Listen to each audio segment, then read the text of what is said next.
దుర్గాదేవి శరన్నవరాత్రుత్సవాలను ముగించుకొని స్వాములతో అందరం కలిసి విజయవాడ అమ్మవారి దర్శనం కోసం వెళ్ళాము. పబ్లిక్ ఫుల్గా ఉన్నారు.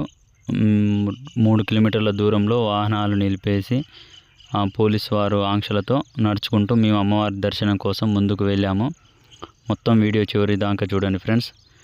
అమ్మవారి పాత గుడి కూడా వీడియోలో చూపించడం జరిగింది. పాత గుడి దగ్గరికి వెళ్ళి వీడియో తీయడం కుదరలేదు, కానీ కింది నుంచే వీడియో తీయడం జరిగింది. చూపిస్తాను మీకు. ఇది కృష్ణా కాలువ, అతిపెద్ద కృష్ణా సాగర్ కాలువ. ఇక్కడ నుంచి మనకు డైరెక్ట్ ఈ నది అనేది చివరికి సముద్రంలో కలుస్తుంది. స్వాములందరం కొద్దిసేపు అలా సేద తీరడానికి పక్కకు వచ్చినాము. విజయదశమి పర్వదినం 11 రోజులు ముగించుకున్న తర్వాతకి భక్తులు అధిక సంఖ్యలో స్వామి మాలలున్న దుర్గా భవానులు మరియు వాళ్ళ ఫ్యామిలీతో అందరు కలిసి అమ్మవారి దర్శనం కోసం పబ్లిక్ చాలా బారులు తీరారు. మనం 3 గంటల నుంచి 4 గంటల వరకు అమ్మవారి దర్శనం కోసం సమయం పడుతుంది. ప్రజెంట్ అయితే మేము కాలినడకన అమ్మవారి దర్శనానికి వెళ్తున్నాము. పబ్లిక్ ఎంత మంది వచ్చారనేది మనం చూపిస్తాను ఫ్రెండ్స్. చూడండి వీడియోలో. అమ్మవారికి 11 అవతారాలు, ఈసారి ఒక అవతారం అమ్మవారి కాత్యాయని దేవి అవతారం కూడా మనకి ఈ సంవత్సరం ఎక్కువగా వచ్చింది.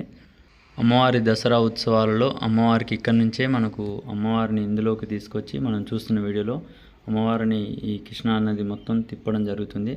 అమ్మవారికి ఇక్కడ పూజలు నిర్వహిస్తారు. ఆరతి, కుంభారతి, పూర్ణ ఆరతి అనేది అమ్మవారికి ఇక్కడ నుంచి ఇవ్వడం జరుగుతుంది. పుష్కర స్నానాలు కూడా మనకు కృష్ణా నదిలో ఇక్కడ జరుగుతాయి అన్నమాట. పుష్కర స్నానాలు ఇక్కడ పోయిన సంవత్సరం మనకు ఇక్కడ పుష్కరాలు అనేది నిర్వహించడం జరిగింది. ప్రతి 12 సంవత్సరాలకు ఒకసారి మనకు పుష్కరాలు అనేవి నిర్వహించడం జరుగుతుంది. అప్పుడు కృష్ణా నదిలోనే విజయవాడ దగ్గరనే ఎక్కువగా పబ్లిక్ అనేది ఇక్కడ రావడం జరుగుతుంది.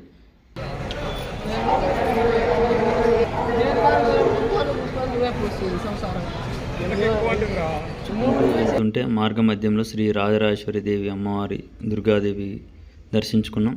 అలాగే మా దర్శనం అయిపోయిన తర్వాత మేము కిందికి దిగుతున్నాం ప్రసాదాల కోసం. అయితే ఇప్పుడు చూడండి ఫ్రెండ్స్, మనకు గుడి పై భాగంలో ఆ పాత గుడి మనకు అక్కడ ఉంది. ఇక్కడ అమ్మవారు ఫస్ట్ గుడి ఇక్కడనే ఉంది, కానీ ఇక్కడికి ఎవరిని అలౌ చేయడం లేదు. ఎవరైనా భక్తులు ఇక్కడి నుంచి ఉండి అక్కడ అమ్మవారిని దర్శనం చేసుకోవడం జరుగుతుంది.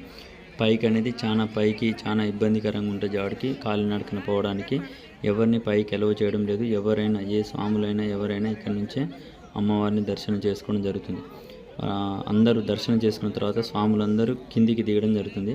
స్వామి మాలధరణ కిందనే తీయాలి. తీసిన తర్వాతకి మనకు లడ్డు ప్రసాదాలు కూడా కిందనే ఇవ్వడం జరుగుతుంది.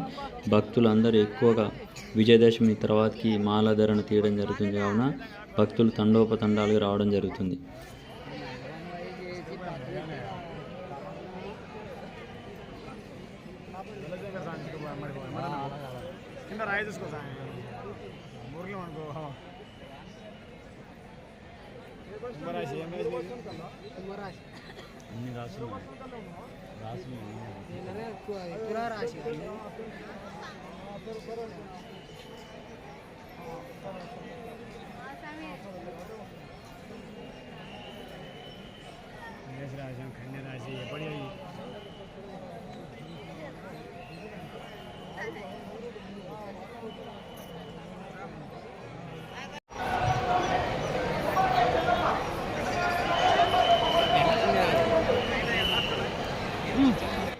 భక్తులందరూ అమ్మవారి దర్శనం చేసుకున్న తర్వాత స్వామి మాలధరణ తీసి అక్కడనే పక్కన ఉన్న ప్రసాదాల కోసం భక్తులందరూ ఒకే దారి గుండా వెళ్తుంటే అక్కడున్న పోలీసు వారు అందరిని ఆపి ఈ దారి గుండా కాకుండా వేరే దారిని మళ్లించడం జరుగుతుంది.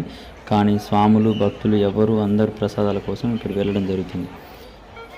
మేము మాలధరణ తీసిన తర్వాత ప్రసాదాలు తీసుకొని మార్గ మధ్యంలో కొండ దిగి కిందికి వెళ్తుంటే ఇక్కడ శివాలయం గుడి, పాత గుడి, అతి పురాతనమైనటువంటి గుడి ఉన్నది. ఇక్కడ శివుని దర్శనం చేసుకొని మేము తిరిగి ప్రయాణం మొదలుపెట్టాము. ఫ్రెండ్స్, ఈ వీడియో నచ్చినట్లయితే మీకు లైక్ చేయండి, షేర్ చేయండి, ఛానల్ సబ్స్క్రైబ్ చేసుకోండి. దుర్గాదేవి ఉత్సవాలు మొదలైనప్పటి నుండి ఈసారి వర్షాలు ఎక్కువ పడ్డాయి, కానీ ఉత్సవాలు ముగిసిన తర్వాతే ఎండలు విపరీతంగా కుడుతున్నాయి. ఇలా ఎండకు తట్టుకోలేక ఇలా కొద్దిసేపు సేద తీరినాం. Thank you for watching friends.